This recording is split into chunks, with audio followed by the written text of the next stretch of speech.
Hello दोस्तों, आप सभी का स्वागत है आइडियल क्लासेस ऑनलाइन प्लेटफॉर्म पर। और आज जैसा कि आपने अगर सिलेबस देखा हो तो मैथमेटिक्स में यूपी लेखपाल के अंतर्गत उस सिलेबस को जो मैथ का सिलेबस है उसे 3 पार्ट में डिवाइड किया गया।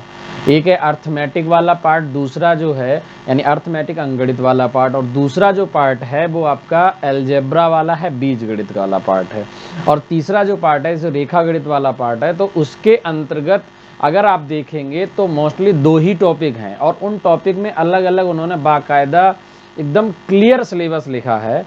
तो एक बार क्या है कि पहले वो चीज़ें अगर आपको सिलेबस भी पता होना चाहिए, और उसी सिलेबस का आज भाग है हमारा क्वाड्रिलेटरल यानी चतुर्भुज। ठीक है, अब इस चतुर्भुज में हमें कौन कौन सी पढ़नी है वो देखो समझो। एक तो जब सिलेबस को अगर हम देखें थोड़ा सा, क्योंकि हमारी जो क्लास है वो डिपेंड सीधी सीधी है यूपी लेखपाल के लिए, इसको टारगेट हमने किया है यूपी लेखपाल को। ठीक है, अब इसका मतलब ये नहीं कि सिर्फ जो यूपी लेखपाल की प्रिपरेशन में हैं वही इस क्लास को अटेंड करेंगे। तो ये जिस क्लास के यानी लगभग सभी में टॉपिक है ही, तो हमारा जो मेन पर्पज़ है वो हम देख के चल रहे हैं, यानी हमारा जो मेन टारगेट है वो यूपी लेखपाल एग्जाम को लेकर है। मैं आपको पहले ही क्लियर कर देता हूं। अब दूसरी चीज समझो, यहाँ पर चतुर्भुज होता क्या है, जिसकी 4 भुजाएं हो उसे हम क्या कहते हैं, चतुर्भुज कहते हैं। तो इस चतुर्भुज के अंदर अगर हम थोड़ा सा सिलेबस को देखें यूपी लेखपाल के, तो वहां उन्होंने क्लियर करके लिखा है। जैसे मैथमेटिक्स का सिलेबस है, तो इस मैथ्स का जो सिलेबस है यानी गणित का, तो इस गणित के सिलेबस के 3 भाग किए उन्होंने। और वो कौन कौन से भाग हैं? एक है अंक गणित, जिसमें हम बहुत सारे पार्ट आपको पहले से करवा चुके हैं, और दूसरा क्या है, बीज गणित। आप पहले से ही कई सारे बीज गणित के अंदर जो मोस्टली टॉपिक हैं वो हम कवर कर ही चुके हैं, अंक गणित के अधिकांशतः टॉपिक कवर कर चुके हैं, और आप सभी लोग जो भी ऐप पर क्लास ले रहे हैं आप सभी को पता है ये चीज़ें। और दूसरा है हमारा यानी तीसरा जो टॉपिक है रेखा गणित। इस रेखा गणित के अंदर अगर हम टॉपिक देखें तो उन्होंने सीधा सीधा सिलेबस में क्या लिखा है, त्रिभुज से संबंधित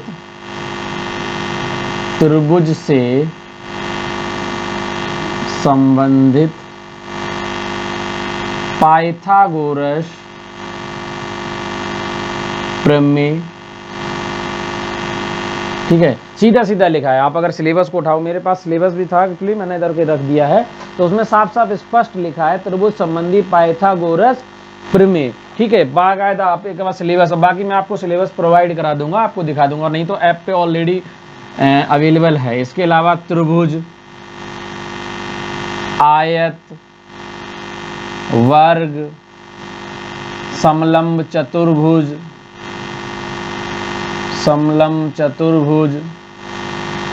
ठीक है, समांतर चतुर्भुज का क्षेत्रफल एवं परिमाप तथा वृत्त का क्षेत्रफल एवं परिमाप। तो ये सिलेबस है सीधा सीधा। अब अगर आप दुनिया भर की चीज़ें पढ़ते रहें तो वो आपकी गलती है। रेखा गणित के अंदर यानी उन्होंने साफ साफ लिखा है कि त्रिभुज से संबंधित पाइथागोरस प्रमेय, जो हम आपको पढ़ा चुके हैं पहले। दूसरा, त्रिभुज से संबंधित त्रिभुज का क्षेत्रफल ज्ञात करने की कौन कौन से मेथड हैं, जिसमें हमने सर्वांग समता, समरूपता आपको पढ़ाई हुई है, और उसका भी एक लेक्चर बाकी है। ठीक है, तो वो लेक्चर भी मैं यहाँ कंप्लीट कर रहा हूँ। उसके अलावा मैंने आयत, वर्ग और समलंब चतुर्भुज पे आज मैं बताने वाला हूँ कि इनका क्षेत्रफल और परिमाप कैसे ज्ञात किया। हालांकि प्रीवियस क्लास में भी जो हमने एसएससी क्लास ली थी जहाँ पर क्षेत्रमिति पढ़ाया था, उसमें भी हमने कुछ चीज़ों को यहाँ बताया था, लेकिन इनको और डिटेल में चर्चा करेंगे आज की क्लास में। ठीक है, और है फिर वृत्त का क्षेत्रफल एवं परिमाप। तो यूपी लेखपाल के अंदर मैथ में इतना ही सिलेबस है, यानी रेखा गणित के अंदर। अलजेब्रा का पार्ट अलग है, उसको जब करेंगे तो मैं उसको बताऊंगा, क्योंकि मैंने पहले ही बताया भी है। और अंकगणित का सिलेबस अलग है, और उसको भी मैंने आपको बताया है, टॉपिक वाइज सिलेबस बताया हुआ है। ठीक है, अब हम बात करते हैं कि अगर हम बात करें इस त्रिभुज आज के टॉपिक के अंदर, तो हमारा आज जो टॉपिक है वो चतुर्भुज है। तो चतुर्भुज में आज हम जो पढ़ने वाले हैं वो है आयत, वर्ग एवं समलंब चतुर्भुज। ठीक है, इनको पढ़ेंगे और एक एक करके हम क्वेश्चन को देखेंगे। आज की क्लास में हम कवर करेंगे आयत को। किसको कवर करेंगे? आयत यानी रेक्टेंगल को। ठीक है,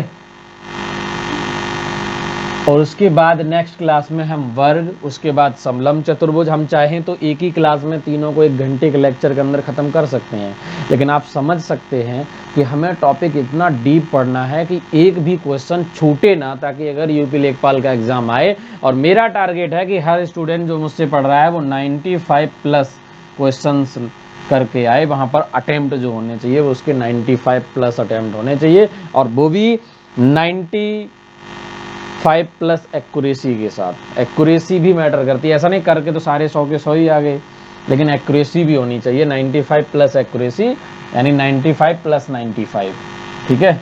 ये चीज़, ये आंकड़ा लेके चलना है, एक्यूरेसी भी इतनी हमें चाहिए ताकि हर कोई सिलेक्ट होगा फिर आसानी से। अब बात करेंगे हम आयत की, ठीक है। तो आयत है क्या, क्योंकि बहुत बार एग्जाम के अंदर बेसिक डेफिनीशन जो होती है, उसकी परिभाषा होती है आकृति की, उसी पे क्वेश्चन पूछा जाता है। तो जैसे हम पहले बात करें चतुर्भुज की, यानी क्वाड्रिलेटरल क्या है।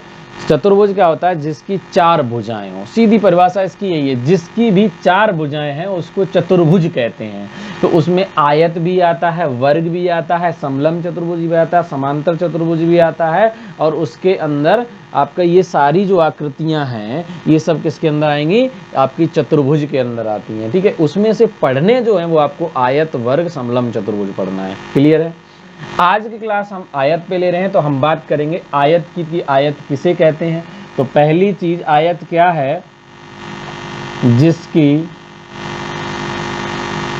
आमने सामने की भुजाएं समांतर और बराबर हों तथा प्रत्येक कोण समकोण हो,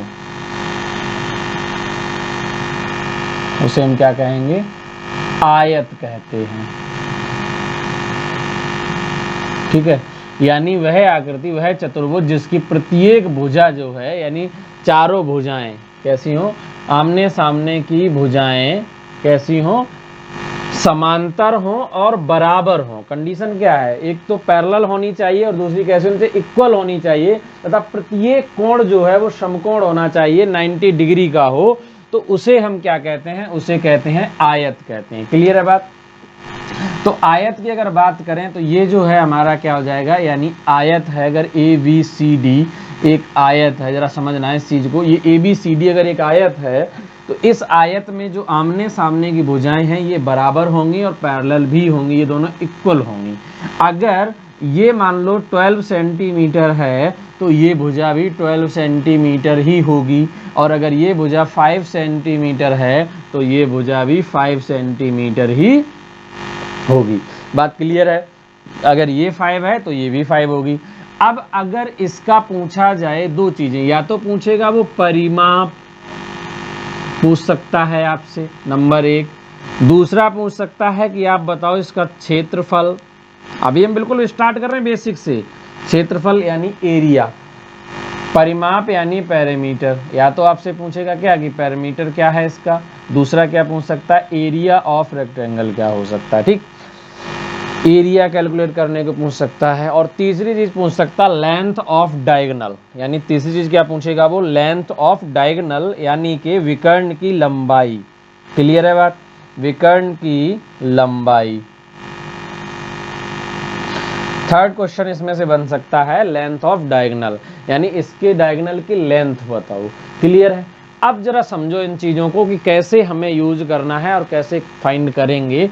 अगर हमसे पूछा जाए परिमाप यानी पैरामीटर, तो किसी भी आकृति का, कोई भी आकृति हो, चाहे आपका त्रिभुज हो, चाहे आयत हो, चाहे वर्ग हो, चाहे समचतुर्भुज हो, किसी भी आकृति का जो परिमाप होता है, पैरामीटर होता है, वो होता है सम ऑफ ऑल साइड्स, यानी सभी भुजाओं का योग, ठीक है। तो उसकी जितनी भुजाएं हैं, जैसे इसकी भुजाएं कौन कौन सी हैं, 12 है, एक 5 है, एक 12 है, और ये 5 ही सबकी भुजाएं हैं। तो एक तरीका तो यही कि इसका जो हम बचपन में पढ़ाया जाता छोटी क्लास में, कि हम क्या करते हैं, सब भुजाओं को जोड़ दें, तो बात वही है। तो 12 5 कितना हो जाएगा, 17। जब ये 17 है तो 12 5 17 दूनी 34, तो इसका आंसर क्या आ जाएगा, 34 सेंटीमीटर, ठीक है, यही होगा। लेकिन कहोगे सर कैलकुलेट कैसे करेंगे, तो ये होता क्या दरअसल, इसे हम बोलते हैं लंबाई, यानी एल है तो ये भी एल होगा, ये होती है चौड़ाई ब्रेथ, ये भी बी है तो ये भी बी होगा। तो परिमाप का जो फॉर्मूला होता है वो होता है ट्वाइस ब्रैकेट में एल प्लस बी, याद रखना, ठीक है। 2 ब्रैकेट में L plus B, length plus breadth, उसका क्या होगा 2 गुना, 2 times of sum of length and breadth. Clear है बात, तो उसी को हम क्या कहते हैं, पैरामीटर कहते हैं, ठीक है। And product of length and breadth is called area of rectangle, ठीक है। अगर पूछा जाए आपका इसका एरिया क्या होता है, तो ये होता है लेंथ इंटू ब्रेथ, क्या हो जाएगा ये एल इंटू बी। तो ये जो आ जाएगा ये क्या आ जाएगा, एरिया आ जाएगा। तो एरिया अगर कैलकुलेट करेंगे तो क्या आएगा 5 इंटू 12, तो 12 5 जा कितना हो जाएगा 60। अब ये सेंटीमीटर स्क्वायर में आएगा, क्या मुझे बताने की जरूरत है सेंटीमीटर स्क्वायर क्यों आएगा, क्योंकि centimetre into centimetre, centimetre square. ये बहुत बेसिक चीज बता रहा हूं मैं, अभी अभी क्वेश्चन आगे चलता चला जाएगा, एडवांस लेवल के क्वेश्चन भी आएंगे। अब है डायगोनल, लेंथ ऑफ डायगोनल। तो लेंथ ऑफ डायगोनल निकालने का तरीका क्या होता है, इसका फॉर्मूला अगर आपसे पूछा जाए तो L square plus B square ये होगा। डायगोनल होता क्या है, दरअसल डायगोनल जो होता है, ये जो अपोजिट चीज है इनको मिलाने वाली लाइन, ये जो है ये डायगोनल है, ये डायगोनल है तो ये भी डायगोनल ही है, ये वाला भी, और ये दोनों डायगोनल इक्वल होते हैं, बराबर होते हैं, तो कोई भी डायगोनल पूछ सकता है। तो डायगोनल की जो लंबाई निकालने का तरीका एक तो ये है, एक ये होता है कि चूंकि ये पूरा एंगल आपको पता ही है ये 90 डिग्री होगा, तो 90 डिग्री है तो अगर एक भी डायगोनल कोई भी खींच लो, चाहे इसे खींच लो चाहे इसे खींच लो, तो ये वाली भुजा बन जाती है परपेंडिकुलर और ये बन गई बेस। उस कंडीशन में आपको मैंने पाइथागोरस थ्योरम पढ़ाई है, तो कोई बच्चा बता देगा सर हमने पाइथागोरियन ट्रिपलेट पढ़े हुए हैं, तो क्या होता है इसमें 5 12 और 13 होता है, यही वाला ट्रिपलेट होता है। तो ये वाली भुजा कितनी आएगी 13 सेंटीमीटर ही आएगी। तो ये यहाँ से विकर्ण की लंबाई कितनी आएगी 13 सेंटीमीटर। अब जिन्होंने मेरे से पहले पाइथागोरियन ट्रिपलेट यानी त्रिभुज का जो चैप्टर है वो पढ़ा हुआ होगा तो वो तुरंत बता देगा 13, और नहीं पढ़ा है तो घबराने की जरूरत नहीं है दोस्त, बहुत आसान है ये। इसमें क्या होता है जैसे पाइथागोरस जो मतलब प्रमेय जो लगती है, तो अभी मैं आपको जब भी पढ़ाऊंगा और आपने ऑलरेडी पढ़ रखी होगी, है ना, अगर यूट्यूब की क्लास ले रहे हैं तो आपने ऑलरेडी पढ़ी होगी, नहीं तो फिर मैं फिर कभी क्लास लूंगा यूट्यूब पर लाइव पढ़ा दूंगा। बाकी ऐप में जो क्लास ले रहे हैं वो ऑलरेडी मैं इन सब चीज़ों को पहले ही क्लियर करा चुका हूँ। तो ये फॉर्मूला भी यूज कर सकते हैं, कहाँ यूज करेंगे, जब पाइथागोरियन ट्रिपलेट में मैच ना करे, ठीक है, तो ये वाला फॉर्मूला लगा देना। और लगा के बता देता हूँ मैं कैसे, अंडर रूट एल कितना है देखो 12 है तो 12 का वर्ग प्लस बी कितना है 5 तो 5 का वर्ग।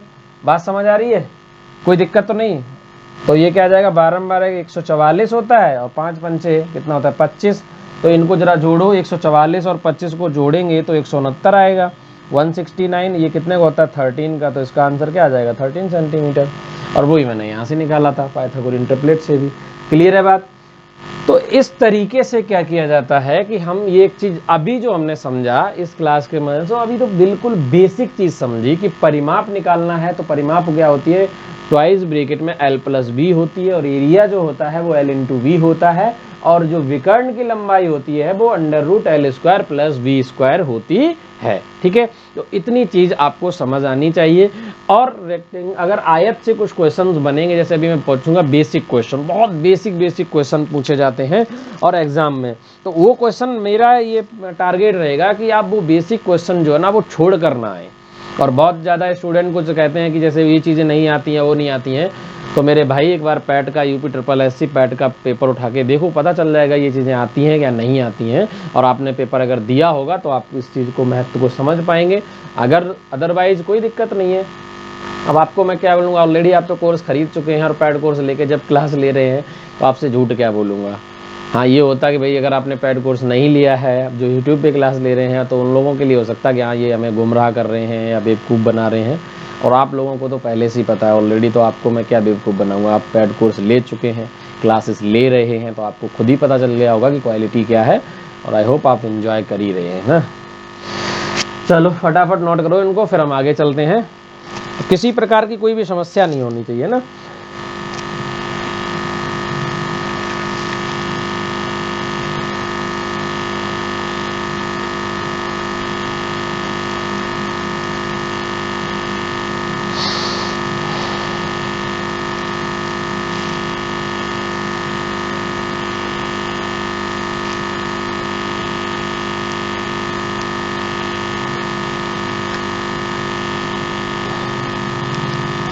जल्दी से नोट करो, फिर मैं आगे चलूँगा।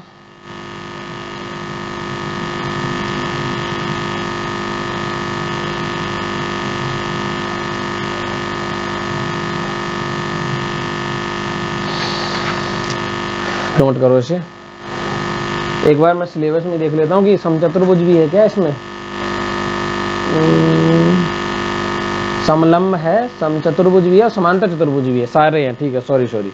यहाँ पर और आकृतियां भी हैं इसके अंदर। इसमें समलंब चतुर्भुज हमने लिया, समांतर चतुर्भुज भी है,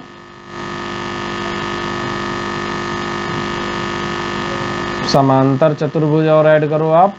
और इसके अंदर एक और है जिसे हम बोलते हैं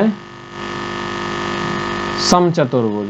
अब मैं आपको चतुर्भुज के सारे प्रकार पढ़ा देता हूँ। ठीक है, क्या होते हैं समचतुर्भुज, क्या होता है समांतर, क्या होता है समलंब, वो सब बता देता हूँ मैं आपको। जल्दी से पहले इन्हें नोट करो, उसके बाद मैं अब आपको पहले चतुर्भुज के प्रकार पढ़ा देता हूँ, है ना। उसके बाद फिर हम चलेंगे तो इसी पे आयत ही पहले कवर करेंगे। आयत और वर्ग एक साथ करते चलेंगे क्योंकि अब सारे ही पढ़ने हैं। तो एक तरीका, तो एक काम करते हैं, मैं सारे के डेफिनेशन एक बार बता देता हूँ और सबके बारे में बेसिक चीज़ें बताते हुए जो भी थ्योरम है उनको बता देता हूँ। फिर सारे की 1 बाय 1 क्लास करते हुए चलेंगे। और ऐसे नहीं, एक लेक्चर में कम से कम इस पे 4-5 लेक्चर लूँगा और 4-5 लेक्चर में आपको एक एक पॉइंट क्लियर कर दूंगा। आज के लेक्चर में आयत करूँगा, फिर स्क्वायर करूँगा, कभी मैं रोम्बस करूँगा, कभी पैरेललोग्राम करूँगा, यानी एक भी टॉपिक छूटेगा नहीं। फिर ट्रेपेजियम को भी देख लेंगे, तो कोई भी टॉपिक छूटेगा नहीं। ठीक है, तो बिल्कुल भी टेंशन लेने की जरूरत नहीं है। चलिए अब हम आगे चलते हैं। ठीक है,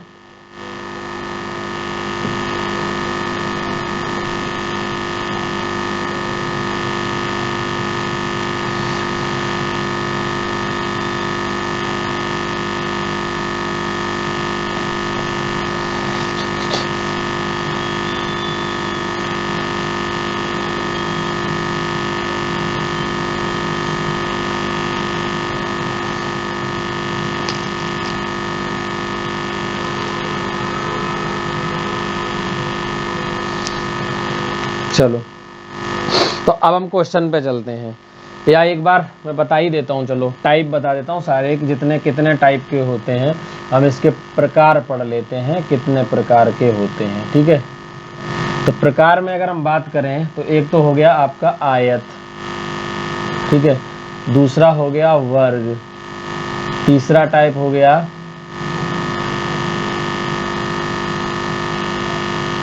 समचतुर्भुज, चौथा हो गया समांतर चतुर्भुज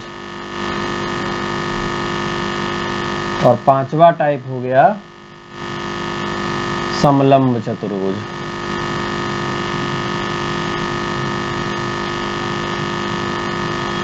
समलंब चतुर्भुज, ठीक है। तो ये 5 प्रकार के जो हैं वो आपके चतुर्भुज होते हैं। नंबर 1 अगर हम बात करें इसमें आयत, जिसे अभी हमने आपको बता दिया है।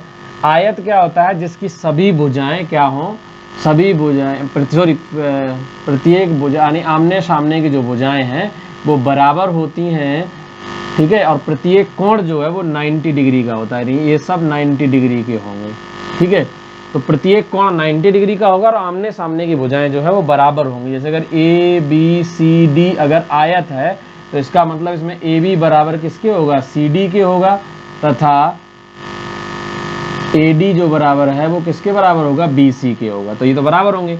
और ये होते हैं इसके विकर्ण, डायगोनल, ठीक है। और इसके विकर्ण भी आपस में कैसे होते हैं? बराबर होते हैं, ठीक है।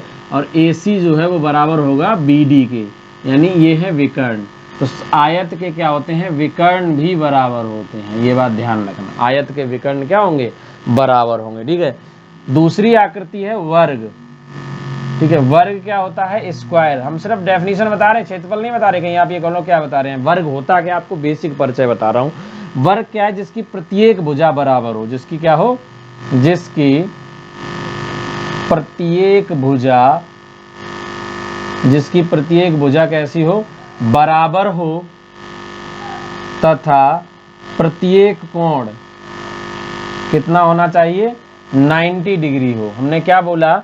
जिसकी क्या हो? ईच साइड्स आर इक्वल, यानी each side equal and each angle is 90 degree. प्रत्येक कोण 90 का होना चाहिए और प्रत्येक भुजा जो है वो कैसी होनी चाहिए? बराबर होनी चाहिए। उसे हम कहते हैं वर्ग, ठीक है। ये है आपका वर्ग। जैसे डाइस देखते हो, उसका एक जो फल्क होता, फेस होता, डाइस जो है, डाइस का फेस देखो, कोई भी फेस, तो उसमें क्या होगा, ये सब भुजाएं आपस में बराबर होंगी और प्रत्येक कोण जो है वो 90 डिग्री का अगर हो तो उसे हम क्या बोलेंगे, स्क्वायर बोलेंगे, वर्ग बोलेंगे। क्लियर है बात। और इसी से रिलेटेड होता है आपका समचतुर्भुज। समचतुर्भुज में बस इतना होता है, समचतुर्भुज और वर्ग में अगर डिफरेंस पढ़ना हो कि क्या होता है, कोई भी अगर आपसे पूछे कि समचतुर्भुज और वर्ग में अंतर क्या है, तो समचतुर्भुज और वर्ग में बस इतना अंतर होता है, ठीक है। क्या अंतर होता है, वो अंतर ये होता है, समचतुर्भुज की भी प्रत्येक भुजा बराबर होगी, इसकी भी क्या होगी, प्रत्येक भुजा बराबर होती है, ये दोनों में समानता है। लेकिन इसमें जो कोण होता है, प्रत्येक कोण बराबर ना होके बल्कि क्या होता है, आमने सामने के कोण बराबर होते हैं। आमने सामने के कोण क्या होते हैं, इसमें बराबर होते हैं, ठीक है। और प्रत्येक कोण इसमें 90 डिग्री का नहीं होता, बस यही अंतर है इसमें। क्लियर है। समचतुर्भुज और वर्ग में ये डिफरेंस है, इसमें प्रत्येक भुजा तो बराबर होगी, ठीक है, लेकिन इसमें कंडीशन क्या लगा रखी है कि प्रत्येक आमने सामने के जो कोण है वो बराबर होंगे, यानी ये जो बनेगा ऐसे, इस तरीके से,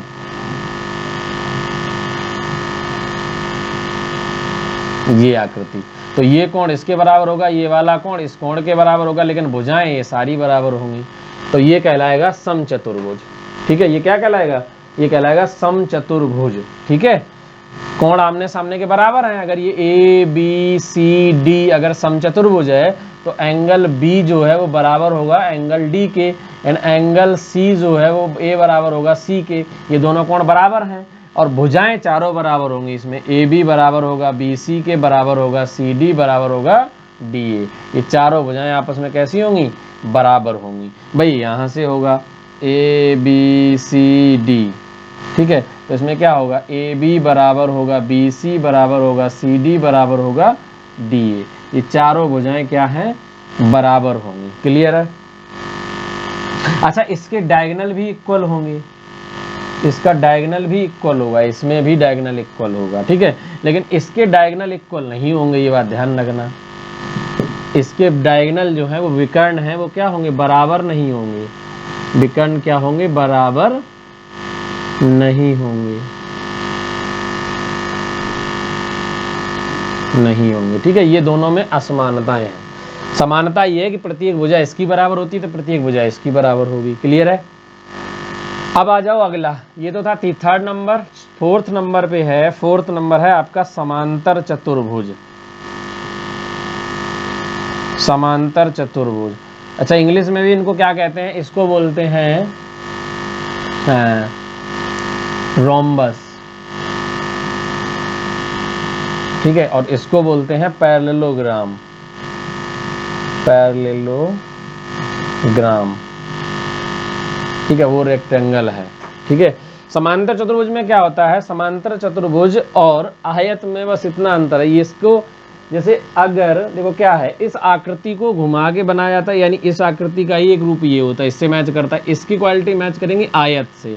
फर्क क्या होगा दोनों में, बस ये फर्क होगा, इसमें भी आमने सामने की भुजाएं बराबर भी होंगी और समांतर भी होंगी। देखो ये भुजा बराबर इसके है और ये भुजा बराबर है इसके, तो आप कहोगे सर यही तो हमने आयत में पढ़ा था, लेकिन बेटा आयत में पढ़ा था कि ईच एंगल जो है वो 90 डिग्री का होगा, लेकिन यहाँ 90 नहीं होगा, यहाँ आमने सामने के कोण बराबर होंगे, ये बराबर होंगे। क्लियर है। यही डिफरेंस है। इसमें क्या होगा, समांतर चतुर्भुज के अंदर क्या होगा, समांतर चतुर्भुज के अंदर ये होगा कि इसमें आमने सामने की भुजाएं क्या होंगी, आमने सामने की भुजाएं बराबर होंगी, बराबर एवं कैसी होंगी, समांतर होंगी, ठीक है, ये भी होगा। तथा इसमें आमने सामने के कोण, प्रत्येक कोण इसमें क्या होगा, 90 डिग्री नहीं होगा, इसमें जो है वो प्रत्येक कोण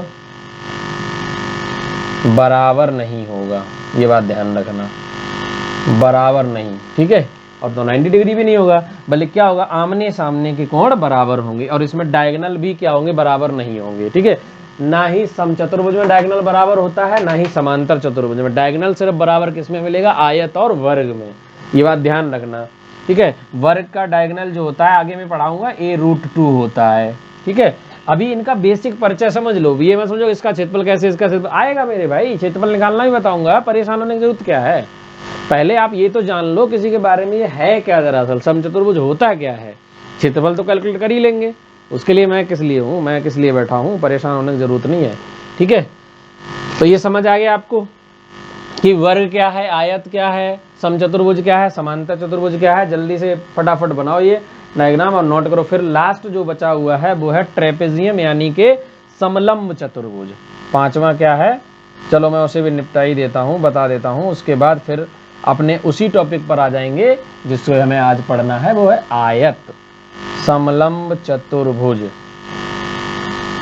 लास्ट देखो 4 क्लास लूंगा, इन 4 क्लास के अंदर फिनिश करूंगा। 3 क्लास में मैं क्या करूंगा, आयत वर्ग समंतर चतुर्भुज समचतुर्भुज इन सबके क्वेश्चंस कराऊंगा, और चौथी क्लास जब लूंगा तो सबको एक साथ इंटीग्रेट कर दूंगा और फिर उनके क्वेश्चंस को करेंगे। ठीक है, तो पहले या 3 क्लास में हम क्या करेंगे, इन सभी टॉपिक पर क्वेश्चन करेंगे, उन समझने का प्रयास करेंगे, और जो चौथी क्लास आएगी उस 4th क्लास के अंदर क्या, 4th क्लास का मतलब नहीं कक्षा 4 में एडमिशन कर देंगे आपका, कक्षा 4 में एडमिशन नहीं कराना है, 4th क्लास, तो नंबर ऑफ क्लासेस की बात कर रहा हूँ मैं। ठीक है, चलो तो समलंब चतुर्भुज क्या होता है बेटा, ध्यान दो। समलंब चतुर्भुज में ध्यान रखना, इसके अंदर खासियत यही है कि जो समलंब चतुर्भुज होगा उसमें विपरीत भुजाएं जो होंगी वो समांतर होंगी। ठीक है, इसमें 2 विपरीत भुजाएं समांतर होती हैं और 2 विपरीत भुजाएं समांतर नहीं हो। ठीक है, इसके अंदर खासियत क्या है, यहाँ पर बल दिख जाएगा, हाँ दिख रहा है। तो इस तरीके से होता है, जैसे ये है और ये है, एक भुजा ये है और एक भुजा ये है। ठीक है, ये है ए बी सी, थोड़ा और अगर समझा दिखाना ऐसे लगेगा समांतर है तो ऐसे कर दो, लो डी, ये है समांतर चतुर्भुज। तो इसमें क्या होता है, समांतर चतुर्भुज में 2 भुजाएं, सॉरी समलंब चतुर्भुज, मैं क्या बोल रहा हूँ, समलंब चतुर्भुज को क्या बोलते हैं, इंग्लिश में ट्रेपेजियम कहते हैं, ट्रेपेजियम। ठीक है, तो समलंब चतुर्भुज क्या हो, जिसकी 2 भुजाएं समांतर हो, आमने सामने की, तथा 2 भुजाएं समांतर ना हो, उसे हम कहते हैं समलंब चतुर्भुज। तो ये भुजा और ये भुजा तो पैरेलल हैं, जबकि ये दोनों पैरेलल नहीं है, अर्थात इसमें हम ये कह सकते हैं कि ए बी जो है वो पैरेलल है सी डी के। देखो ये सिंबल होता है पैरेलल का, तो ए बी तो पैरेलल है सी डी के, जबकि क्या है, ए डी जो है वो बी सी के पैरेलल नहीं है। क्लियर है बात। तो ऐसा चतुर्भुज क्या कहलाता है, इस चतुर्भुज को हम कहते हैं ट्रेपेजियम यानी के समलंब चतुर्भुज। तो ये है चतुर्भुज, आपके 5 प्रकार के चतुर्भुज जो आपको आज मतलब यूपी लेखपाल के लिए इन्हीं सब का अगर कैलकुलेट करने को आएगा, क्वाड्रिलेटरल किसी का ही पूछा जाएगा, तो एरिया पूछे या पैरामीटर पूछे तो इन्हीं पर क्वेश्चन आएंगे, इसके बाहर कुछ आना ही नहीं है। अगर ये सारे टॉपिक पे आपकी पकड़ मजबूत है तो आपके ये समझिए कि 2 क्वेश्चन पक्के। भाई टोटल 24 मार्क्स का है, तो 24 में से अब 25 है, तो 25 क्वेश्चंस में से 2 क्वेश्चन यहाँ से पक्के हो जाते हैं आपके, और 2 क्वेश्चन त्रिभुज से पक्के हो जाएंगे, 4 क्वेश्चन तो ये सीधे सीधे हो गए। 3 सेक्शन में डिवाइड है। ठीक है, उन तीनों सेक्शन में से आपको टोटल क्वेश्चन 25 आने हैं, तो अर्थमेटिक में से आएंगे और उनमें से आएंगे, तो चैप्टर तो हमने आपको सारे बता ही रखे हैं, तो बाहर से तो कुछ आना नहीं है। क्लियर है बात। चलिए, आई होप आपने ये सारे पॉइंट नोट किए होंगे। ठीक है, अब हम चलते हैं आगे। अब आते हैं हम अपने आज के टॉपिक पर। आज का टॉपिक हमारा है आयत, जिसके बारे में मैंने आपको पहले बता दिया थोड़ा बहुत, और फिर से मैं समझा देता हूँ चीज़ों को, और वो सारी चीज़ें आपको हमेशा याद रखनी हैं, और उन्हीं पर बेस्ड क्वेश्चंस जो हैं वो हम करते हुए चलेंगे। क्लियर है। तो अब आयत का थोड़ा सा मैं फिर से एक बार रिकैप कर देता हूँ। जैसे कभी भी कोई स्टोरी चलती है, नाटक चलता है, सीरियल चलता है, तो क्या होता है, उसमें दोबारा दिखा के, यानी वापस से जब नया सीरीज स्टार्ट करते हैं तो पीछे से एक बार दिखा देते, रिकैप कहते हैं ना, अब तक कहानी कहाँ तक चल चुकी थी। तो अब तक जो हमने पढ़ाया था, हमने ये बताया कि आयत क्या है, जिसकी आमने सामने की प्रत्येक भुजा, आमने सामने की भुजाएं बराबर एवं समांतर होती हैं तथा प्रत्येक कोण जो है वो 90 डिग्री का होता है। ये प्रत्येक कोण जो है वो कितना डिग्री का होगा, 90 डिग्री का होगा। तो ये भुजा होती है एल लंबाई, तो ये होगी वो चौड़ाई। तो अगर इसके परिमाप की बात करेगा, परिमाप, तो परिमाप क्या होता है, इनकी भुजाओं का 2 गुना, योग के 2 गुना, यानी l प्लस बी का 2 टाइम्स परिमाप होता है। और दूसरा क्षेत्रफल, अगर आपसे पूछे क्षेत्रफल एरिया, तो product of length into breadth, l into B जो होता है प्रोडक्ट होता है। और ये जो भी आएगा, जो यूनिट होगा वो स्क्वायर यूनिट में आएगा। अगर मान लो सेंटीमीटर में है तो सेंटीमीटर स्क्वायर, अगर मीटर में है तो मीटर स्क्वायर, डेसीमीटर है तो डेसीमीटर स्क्वायर, जो भी है। क्लियर है बात? ये तो था एरिया। और दूसरा क्या है, थर्ड क्वेश्चन इस पे पूछा है विकर्ण यानी डायगोनल। डायगोनल इसकी होता है L square plus V square. Clear है? तो ये 3 चीज़ें आपको, 3 फॉर्मूले हैं, अगर इनकी नीड पड़ती है तो आपको हम यूज करवाएंगे, अदरवाइज ठीक है। तो ये तीनों हो, आपने याद कर लेना। चलो अब हम आ जाते हैं क्वेश्चन पे। क्वेश्चन कहाँ पे हैं उन पे चलते हैं और क्वेश्चन को समझने का प्रयास करते हैं। क्लियर है बात?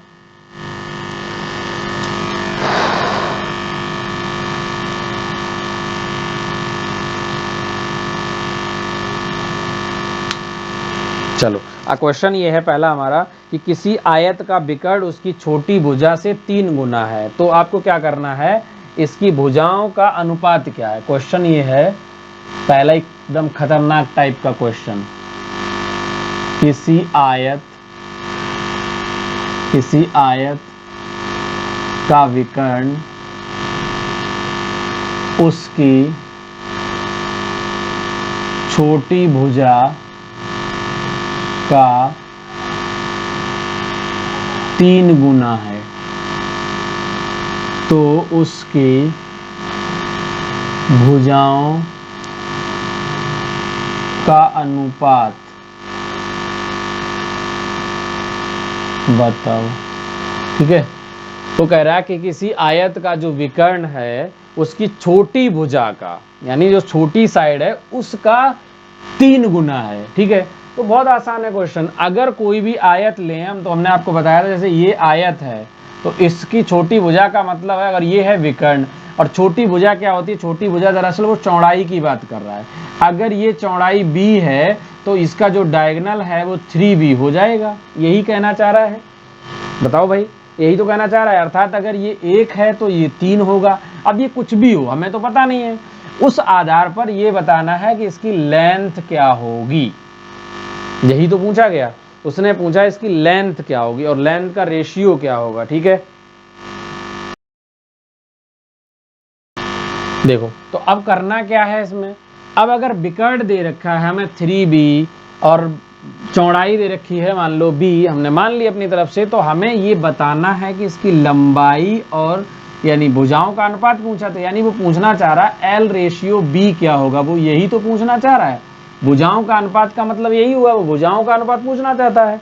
तो बहुत आसान है, अगर हमें ये डायगोनल दे रखा है और ये वाली लंबाई है L और ये है चौड़ाई, तो अगर मेरे भाई ये तो हमने अपनी तरफ से मानी कि अगर ये b था तो ये 3b है, तो अब इन दोनों के बीच रेशियो क्या आएगा। तो अगर हम L निकालेंगे या डायगोनल का फॉर्मूला लगाते हैं, तो डायगोनल का सीधा सीधा फॉर्मूला क्या होता है, यानी इसका स्क्वायर। तो 3b जो स्क्वायर है ये बराबर किसके होगा, L square plus b square के होगा। होगा या नहीं होगा, मुझे बताओ। अब आप ये मत कहना सर फॉर्मूला देखो यही होता है विकर्ण बराबर। विकर्ण बराबर क्या होता है, ये अगर हम इधर 3b रखेंगे, दोनों तरफ वर्ग करेंगे तो 3b का वर्ग, यही तो आ गया। अब यहाँ से अगर ये तो हो जाएगा 9v स्क्वायर, इसमें से ये b स्क्वायर इधर माइनस कर देंगे, इधर क्या बचेगा L स्क्वायर। ये क्या आ गया 8b स्क्वायर और इधर आ गया L स्क्वायर। ठीक है, अब अगर हमें निकालना हो रेशियो तो हम क्या करेंगे, अब दोनों का स्क्वायर रूट ले लें, तो ये क्या आ जाएगा 2√2 और ये आ जाएगा b और इधर आ जाएगा L। अगर हम इसके अपॉन में ये मान लें, इसके मल्टीप्लाई में 1 मान लो, ठीक है, और ये इसके मल्टीप्लाई में, तो ये इसके बटे आ जाएगा, तो ये क्या आ जाएगा L/b बराबर क्या आ जाएगा 2√2/1। यहाँ से जो अनुपात निकलेगा L रेशियो b बराबर हो जाएगा 2√2:1। यही क्या है, इसका आंसर है। क्लियर है? क्या करना, फॉर्मूला लगाना है, विकर्ण का वर्ग बराबर क्या करोगे, लंबाई का वर्ग चौड़ाई का वर्ग, या इसका वर्ग नहीं समझ आ रहा है तो आपको ये इस पे रूट चढ़ा दो, बात एक ही है। तो दोनों पक्षों में वर्ग करोगे तो वही चीज आ जाएगी, कंफ्यूजन बिल्कुल नहीं है, समझ लेना ध्यान से। तो 3v का स्क्वायर 9v स्क्वायर हो गया, ये अगर आ गया इसमें से तो घट गया 8v स्क्वायर। अब हमने दोनों तरफ रूट ले लिया, तो रूट लिया तो इसका क्या आ जाएगा 8 का। अब अंडर रूट अगर 8 है तो 8 के फैक्टर करो क्या आएंगे, तो आएगा सर 2 इंटू 2 इंटू 2, तो एक तो पेयर बन रहा है तो ये बाहर आ जाएगा 2, तो 2 रूट 2 आ जाएगा। क्लियर है बात। तो 2 रूट 2 और इधर l इंटू 1, तो ये बटे में जाएगा, ये 1 इसके बटे में आ गया, तो ये आ गया 2 रूट 2 रेशियो 1। क्लियर है। तो 2 रूट 2 रेशियो 1 जो है यही इसका क्या होगा, आंसर होगा। क्लियर है। और ऐसे क्वेश्चन जो है वो एग्जाम में पूछे जाते हैं, ये बात ध्यान रखना। ठीक है, जल्दी से करो इसे नोट, फिर मैं आगे चलता हूँ। 2 रूट 2 रेशियो 1,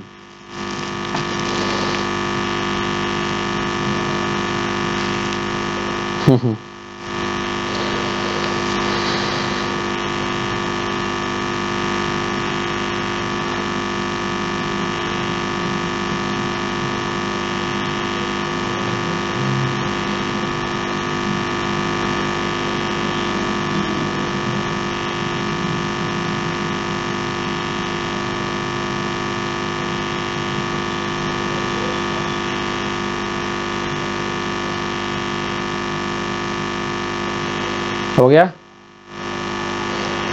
चलो ठीक है, अब आपको जरा मैं एक क्वेश्चन देता हूं। अब जो कैसे थ्योरेटिकल क्वेश्चन कैसे पूछे जाते हैं, इससे थ्योरेटिकल क्वेश्चन भी पूछे जाते हैं, आपको जरा समझना है।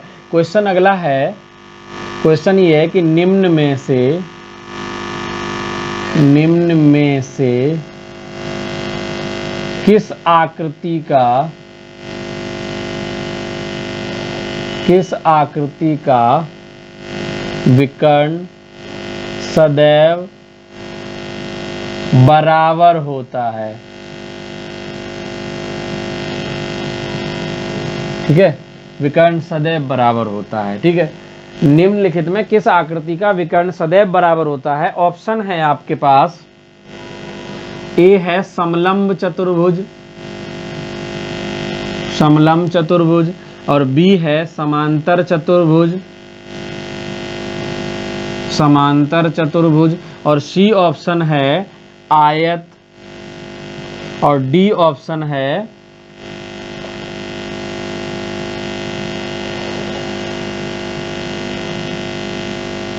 समचतुर्भुज। ठीक है, ये 4 ऑप्शन हैं। अब आपको बताना है कि किस आकृति का जो विकर्ण है वो सदैव बराबर होता है, विकर्ण जो है वो हमेशा बराबर होता है। ठीक है, अब मैं कहूं तो डायरेक्ट मैं आंसर बता सकता हूं, लेकिन अगर हम डायगोनल की बात करें तो हमने अभी आपको पीछे पढ़ाया हुआ था कि डायगोनल जो है वो 2 ही आकृतियों में सदैव बराबर होता है।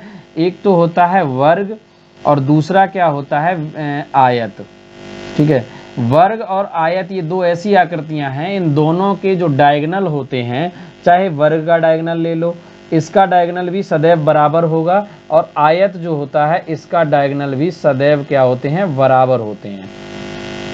लेकिन ध्यान रखना ये 90 डिग्री पर नहीं काटते हैं।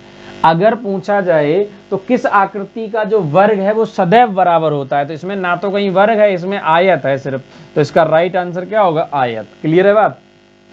ऐसा क्वेश्चन एग्जाम में दिखेगा आपको, ये बात ध्यान रखना, और गलती मत करना कहीं समचतुर्भुज या कुछ और मत कर देना। समचतुर्भुज जो होता है इसे बोला जाता है इंग्लिश में रोम्बस, और ये एक ऐसा क्वाड्रिलेटरल है, चतुर्भुज है, ये सारे के सारे चतुर्भुज ही हैं, ये भी चतुर्भुज, ये भी और ये भी, ये चतुर्भुज ही है। लेकिन इसके अंदर जो समचतुर्भुज होता है, इसके जो डायगोनल होते हैं वो डायगोनल जो है यानी कि विकर्ण जो है वो हमेशा कितने डिग्री पे काटते हैं, इसके डायगोनल जो है वो हमेशा 90 डिग्री पर काटते हैं। ठीक है, सदैव 90 डिग्री पर काटते हैं, ये बात ध्यान रखना। समचतुर्भुज का विकर्ण जो है वो आपस में 2 विकर्ण होते हैं, वो हमेशा परपेंडिकुलर होंगे, जबकि स्क्वायर और रेक्टेंगल के जो डायगोनल होंगे वो हमेशा इक्वल होंगे, यानी diagonal of square and rectangle always equal. ठीक है, तो ये बात ध्यान रखना। और इसका जो डायगोनल्स होंगे वो कैसे होंगे, वो आपको उसमें इंटरसेक्ट करेंगे एट 90 डिग्री। ठीक है, diagonals of rhombus intersect at 90 degree. ठीक है,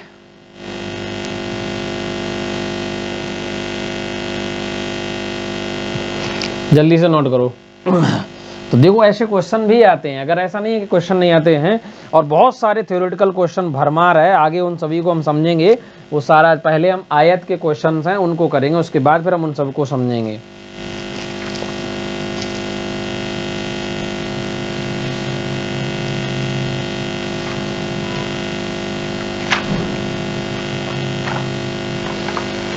जल्दी से करो नोट।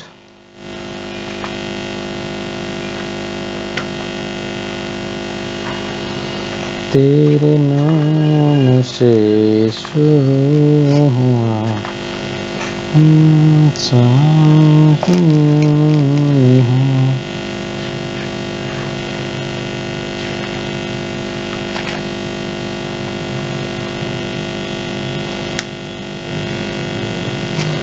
हो गया बेटा, चलो ठीक है, अब हम चलते हैं आगे।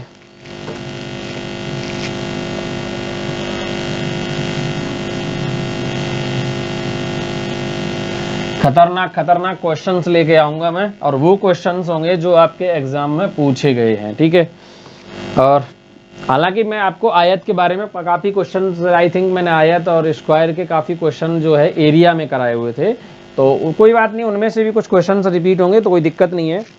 अब जैसे अगला क्वेश्चन है आपका, बहुत ही मस्त क्वेश्चन है। क्वेश्चन क्या कह रहा है कि किसी आयत की जो लंबाई है उसकी चौड़ाई से 1 सेंटीमीटर अधिक है। ठीक है, अब आप क्वेश्चन पूरा लिखेंगे, मैं क्वेश्चन बोलता, मैं शॉर्ट में लिखूंगा क्वेश्चन, आपका क्या काम है, आप क्वेश्चन पूरा लिखेंगे कि कोई आयत है, ठीक है, और किसी आयत की, आप क्वेश्चन लिखो, किसी आयत की लंबाई चौड़ाई से 1 सेंटीमीटर अधिक है। ठीक है, किसी आयत की लंबाई चौड़ाई से 1 सेंटीमीटर अधिक है यदि इसका परिमाप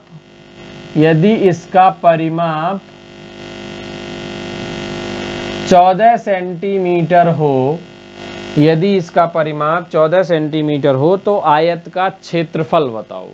ठीक है, अब ये क्वेश्चन है, देखो अब इस क्वेश्चन में क्या है मेरे भाई, सीधा सीधा है। इसमें कह रखा है कि जो लंबाई है वो चौड़ाई से 1 ज्यादा है ना। दूसरी चीज क्या कह रखी है, उसका जो पैरामीटर है वो दे ही रखा है 14 सेंटीमीटर। पूछा गया एरिया बताओ, तो इसमें कोई ट्रिक की नीड है क्या यार? इतने बेसिक क्वेश्चन में भी अगर आप ट्रिक लगाओगे तो बहुत घटिया बात है भाई। अगर ये बी है, हम अगर ये मान लें कि ये बी है, इसको कुछ भी मान सकते हैं, अगर हम चाहें तो इसको ए मान सकते हैं, इसको एक्स भी मान सकते हैं, लेकिन मैं बार बार कहता हूँ एक्स मतलब क्या होता है, क्यों मानने, जो छोड़कर चली गई उसको मानने की जरूरत है नहीं ना, जो चला गया क्या उसको बार बार याद करो। तो इसको मानते हैं हम ए। अगर ये ए है तो इस आधार पर ये कितना हो जाएगा, 1 सेंटीमीटर अधिक, ये ए प्लस 1 हो गया। पैरामीटर होता क्या है, ट्वाइस ब्रैकेट में एल प्लस बी होता है, और ये कितना है 14 सेंटीमीटर है मेरे भाई। अगर इसे 2 से काटेंगे तो ये 7 सेंटीमीटर आएगा, क्या आएगा। एल प्लस बी कितना है, इसको और इसको जोड़ दो तो ए और ए क्या हो गया, ये 2a हो गया प्लस 1 हो गया, बराबर है 7। अगर हम 2a निकालें तो ये 1 उधर घट जाएगा, 6 बचेगा। a निकालेंगे तो 3 से कट जाएगा, यानी a इक्वल टू 3 आ गया। अगर ये a 3 आ गया, इसका मतलब चौड़ाई 3 सेंटीमीटर है और ये कितनी है 4 सेंटीमीटर है। क्या एरिया नहीं निकाल पाओगे? एरिया बराबर क्या होता है, L इंटू बी। तो मेरे भाई क्या आएगा 4 इंटू 3, यानी 4 3 जा 12 सेंटीमीटर स्क्वायर। क्लियर है? तो आंसर क्या आएगा, 12 सेंटीमीटर स्क्वायर जो है वो इसका क्या हो जाएगा, आंसर हो जाएगा। बात समझ आई? तो अगर आपसे पूछा जाए कि अगर किसी भी आयत का क्षेत्रफल निकाला जाए, और इस टाइप से क्वेश्चन अगर आ जाता है, वो कहता है कि लंबाई चौड़ाई से क्या है 4 सेंटीमीटर अधिक है या 1 सेंटीमीटर अधिक है, इस टाइप के क्वेश्चन और पैरामीटर दे, तो आप इसी तरीके से करेंगे, कोई भी एक्स्ट्रा तरीका लगाने की जरूरत नहीं है। और जब इस पर आप प्रैक्टिस करेंगे तो मुझे नहीं लगता ज़्यादा से ज़्यादा, हद से हद इससे लगने हैं 20 सेकेंड। ज़्यादा लोगे आप, 20 सेकेंड भी ज़्यादा हैं आपके लिए। ठीक है, मैं आपके हिसाब से बता रहा हूं। तो 20 सेकंड के अंदर क्वेश्चन आपको करना ही करना पड़ेगा, और ये क्वेश्चन ओरल क्वेश्चन है, क्योंकि पैरामीटर दे रखा है, पैरामीटर दिया है तो उसको आधा करोगे तो योग आ जाएगा, सम आ जाएगा। ये 1 सेंटीमीटर अधिक है तो 1 सेंटीमीटर पहले ही 7 में से कम कर दो 6, और दुगना है उसका आधा कर दो 3, तो चौड़ाई आ गई 3, तो ये होगी 4, 4 और 3। और वैसे भी हो सकती थी, अगर ये कह रखा है 1 का गैप लेना है तो इनमें संख्याएं खुद को दिमाग लगाओ कि जिनका योग हो 7 और 1 का गैप हो, तो खुद ही 3 और 4 के अलावा कोई संख्या नहीं निकलेगी, क्योंकि छोटा है तो ऐसे हो जाएगा। लेकिन आप कहोगे सर वैल्यू छोटी है, बड़ी होती तो ये तरीका है ना, ये जो बताया ये मेथड करो यूज, ठीक है, तो उस मेथड को यूज करो। चलो अब नेक्स्ट क्वेश्चन पे चलते हैं, अगले क्वेश्चन पे, ठीक है। अब आगे हम ऐप में क्विज भी खेलेंगे। क्विज खेलेंगे तो उसमें क्या करेंगे, क्विज के अंदर मैं आपको क्वेश्चंस दूंगा और क्वेश्चंस में पहले ही मैं आपको टाइम लगा दिया करेंगे कि पहले ही यहाँ पर कितना जो टाइम चलता रहेगा आपको 30 सेकंड का, और 30 सेकंड के अंदर जो आंसर पहले बताया करेगा उसी को फिर बाद में विनर घोषित करेंगे, और फिर उन पे क्या करेंगे भाई, कुछ नहीं करेंगे, इनाम देंगे ना, प्राइज भी मिलेगा। चलो अगले क्वेश्चन पे चलते हैं। नेक्स्ट क्वेश्चन क्या है हमारा, अगला क्वेश्चन है, एक आयत की लंबाई इसकी चौड़ाई से 2 गुनी है, ठीक है। क्या कह रहा है, कोई एक आयत है उसकी लंबाई, आप पूरा क्वेश्चन लिखो, एक आयत की लंबाई उसकी चौड़ाई से 2 गुनी है। एक आयत की लंबाई उसकी चौड़ाई से 2 गुनी है, ठीक है। एक आयत की लंबाई उसकी चौड़ाई से 2 गुनी है, पूर्णविराम, लंबाई में 5 सेंटीमीटर की कमी करने पर, लंबाई में 5 सेंटीमीटर की कमी करने पर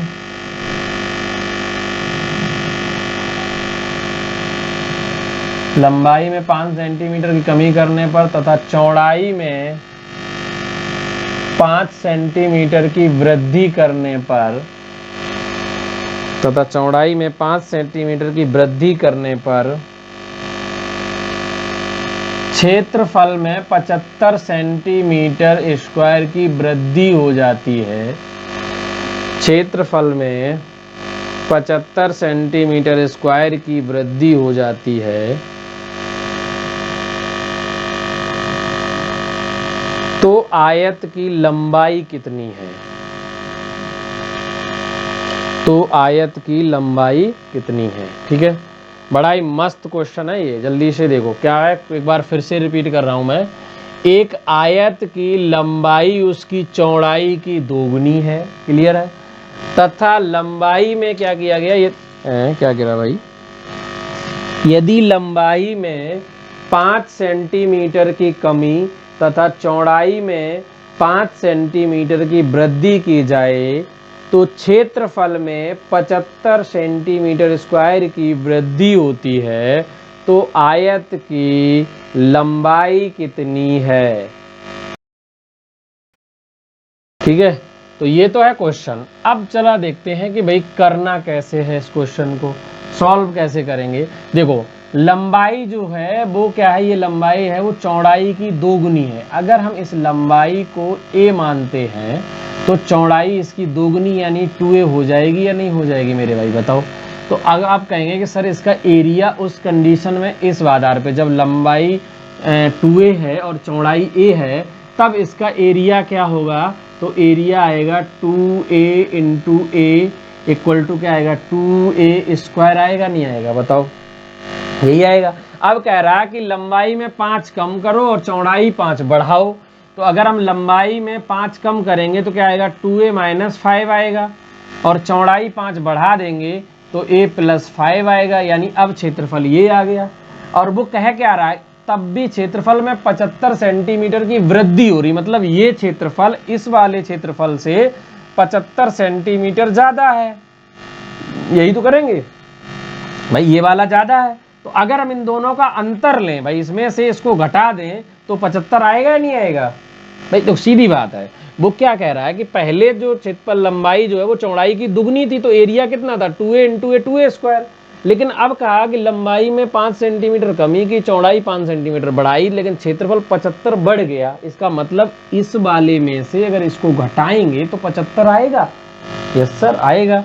तो हम क्या करेंगे, इसमें से माइनस कर देंगे। अब इनको गुना करो, इसका और इसमें गुना करेंगे तो गुना करे क्या आएगा, ये 2a स्क्वायर आएगा इसमें, इसका इसमें गुना करेंगे तो प्लस का 10a आएगा, ये गुना करेंगे तो -5a आएगा, इसका में गुना करेंगे -25 आएगा। अब घटाना क्या, ये वाला -2a² बराबर क्या आएगा 75 सेंटीमीटर स्क्वायर क्षेत्रफल। ये गया कट, हो गया कट, ये गया 10 में से 5 माइनस करोगे तो 5a आएगा, ये 25 उधर भेज दो, माइनस का तो उधर 100 हो जाएगा। a से 5 से काटो तो 20 5 100 कितना हो जाएगा, ये हटाओ इसको, दोनों सेंटीमीटर में एरिया ही है तो 20 5 100 हो जाएगा, यानी a बराबर आ गया 20। अब पूछा क्या गया, पूछा गया है आयत की लंबाई। अगर ये 20 है तो उस आधार पर ये दुगनी थी, तो ये 2 गुने 20 कितनी हो जाएगी, ये 40 हो जाएगी। क्लियर है बात। तो इसका जो राइट आंसर है वो कितना आएगा, इसका आंसर आएगा 40 सेंटीमीटर। क्लियर है। तो 40 सेंटीमीटर क्या हो जाएगा, इसका आंसर हो जाएगा। बात समझ आई। बताओ कोई दिक्कत हो किसी प्रकार की।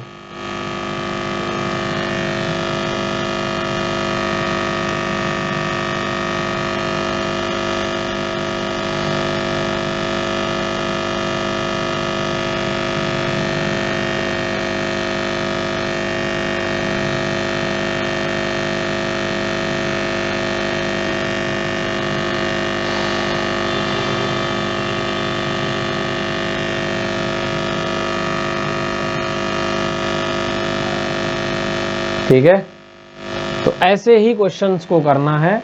कभी भी अगर क्वेश्चन इस टाइप का आता है तो आप आसानी से इसको कर जाओगे। ठीक है,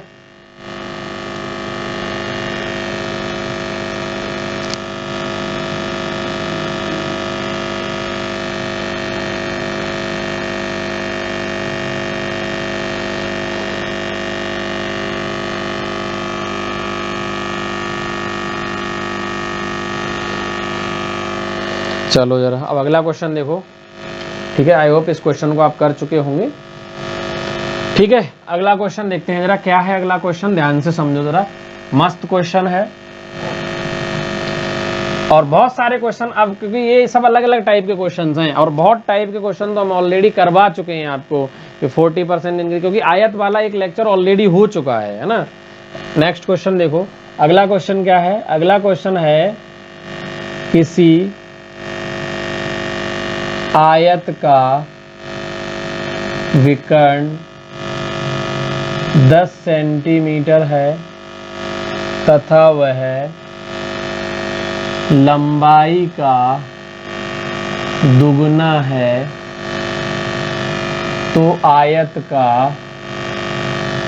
क्षेत्रफल बताओ। क्वेश्चन क्या है कि किसी आयत का विकर्ण जो है वो 10 सेंटीमीटर है और वह लंबाई का 2 गुना है। जो भी आयत की लंबाई होगी उसका ऑलरेडी ये दुगना है, तो बताना है कि आयत का क्षेत्रफल क्या होगा, एरिया क्या होगा। क्लियर है बात। अब जरा समझो, किसी आयत का विकर्ण 10 सेंटीमीटर है। मान लो अगर ये आयत है मेरे भाई, ये आयत है, तो इस आयत का जो विकर्ण होगा, हाँ ये ठीक है, इसका जो विकर्ण है ये है। अब ये जो विकर्ण है ये पहले से कहा है कि 10 सेंटीमीटर है और उसने ये भी कह दिया कि ये इसकी लंबाई का दुगना है। तो जब लंबाई का दुगना ये है तो इसका आधा करेंगे तो ये 5 सेंटीमीटर यानी लंबाई आ जाएगी। अब कंडीशन साफ है, लंबाई अगर 5 सेंटीमीटर है तो हमें क्या चाहिए, बस एक चीज़ और चाहिए, चौड़ाई मिल जाए। तो अगर चौड़ाई मिल जाएगी तो हम क्या फाइंड कर सकते हैं, आसानी से हम बता देंगे भाई कि यहाँ पर कितना होगा। बात समझ आ रही है भाई। अगर चौड़ाई मिल जाएगी, चौड़ाई पता चल जाएगी तो हम बता सकते हैं कितनी लंबाई होगी। बात समझ आ रही नहीं आ रही है, जल्दी से बताओ।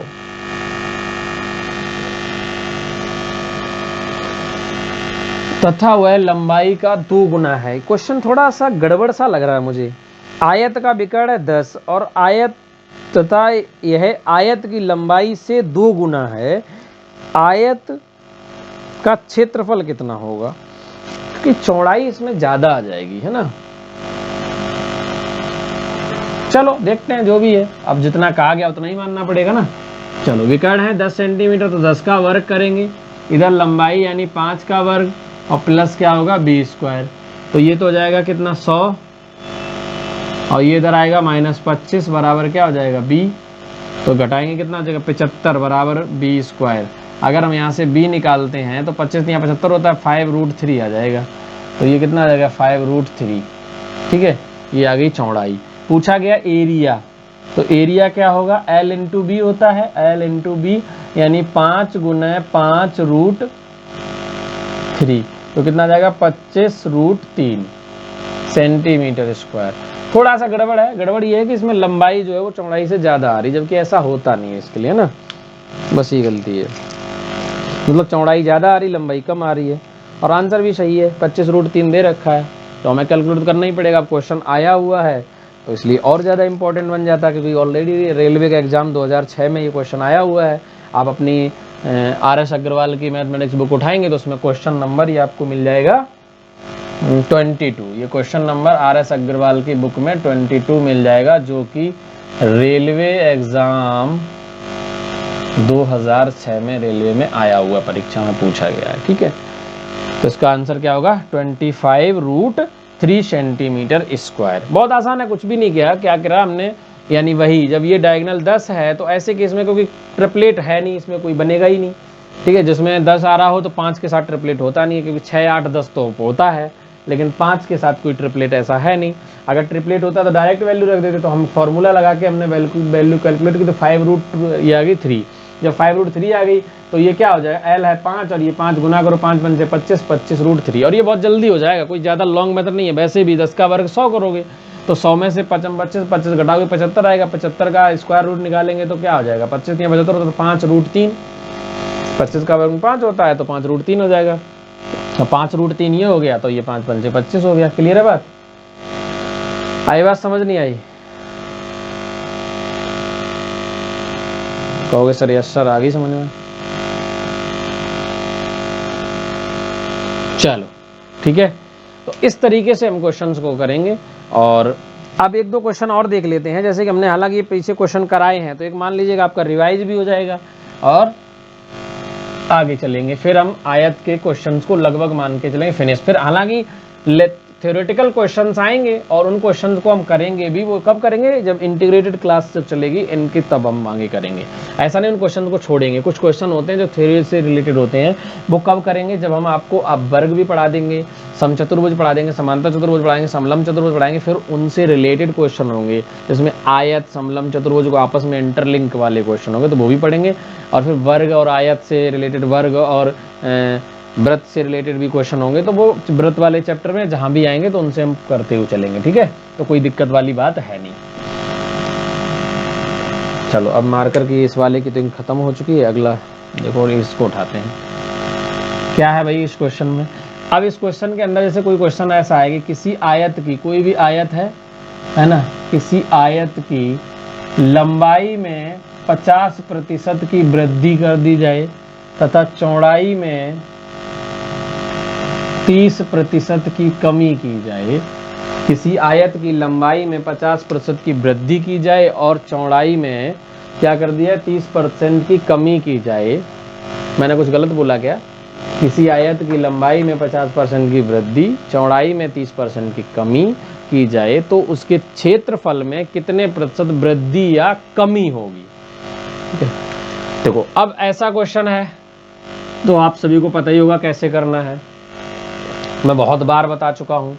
ऐसे क्वेश्चन में हमेशा सक्सेसिव डिस्काउंट का फॉर्मूला लगा दिया करो, x + y + xy/100, ये वाला फॉर्मूला। ठीक है, बहुत आसान तरीका रहता है, इससे सरल कुछ भी नहीं हो सकता। 50 - 30 + 50 × -30/100, 0 से 0 कैंसिल हो गया, ये सॉरी यहाँ पे 30 होगा, 50 में 30 घटाओगे क्या आएगा, 20 आएगा, और ये प्लस माइनस माइनस आएगा, 5 15 आएगा, और 20 में से 15 जाएगा, 5 बचा, तो 5 प्लस का है, इसका मतलब ये शो करेगा वृद्धि को। अगर ये माइनस होता तो कमी को, इसका मतलब 5% क्या हो जाएगी, वृद्धि हो जाएगी। कमी या वृद्धि खुद नहीं चेक करनी है, वो जो यहाँ पर प्लस साइन आए तो वृद्धि होगी, और अगर माइनस साइन आएगी तो कमी होगी, हमेशा ध्यान रखना। ठीक है, और हमने ये बहुत बार कराया हुआ है ये मेथड, तो इससे आसान कुछ भी नहीं हो सकता है ऐसे क्वेश्चंस के लिए। इससे आसान तरीका कुछ भी नहीं हो सकता है, ये सबसे, ये मानिए कि बहुत ही इजीएस्ट वे है। ठीक है, जिसे बोलते हैं ना द इजीएस्ट वे, सबसे सरल तरीका। ठीक है, तो आज की क्लास में बस इतना ही। नेक्स्ट क्लास में मिलेंगे। तो अगली क्लास जो होगी, यानी आयत में 2 क्लास हो चुकी है मोस्टली। पहली वाली क्लास में मैं बहुत सारे क्वेश्चन को कराया था आयत के, और इसके अलावा ट्राइंगल की भी 2 क्लास मैं ले चुका हूँ ऑलरेडी ऐप में। इसके अलावा अगर ये जो क्लास है ये सेकंड क्लास आयत की, अब अगली जो क्लास आएगी वो स्क्वायर और समचतुर्भुज पे लेंगे, फिर समलंब चतुर्भुज और समांतर चतुर्भुज को पढ़ लेंगे, और उसके बाद फिर एक क्लास और लेंगे। तो पूरा ये टॉपिक कवर हो जाएगा आपका मेंसुरेशन एरिया वाला पार्ट, जो यूपी लेखपाल के अंदर जो एग्जाम्स में क्वेश्चन आएंगे। और फिर प्रैक्टिस सेट भी हम देखेंगे और प्रीवियस ईयर सेट्स को उठाएंगे और उनको भी सॉल्व करेंगे ऑनलाइन क्लासेस में। ठीक है, तो ठीक है, फिर आज की क्लास में बस इतना ही। Okay, bye bye, good night, stay home, stay safe, thank you.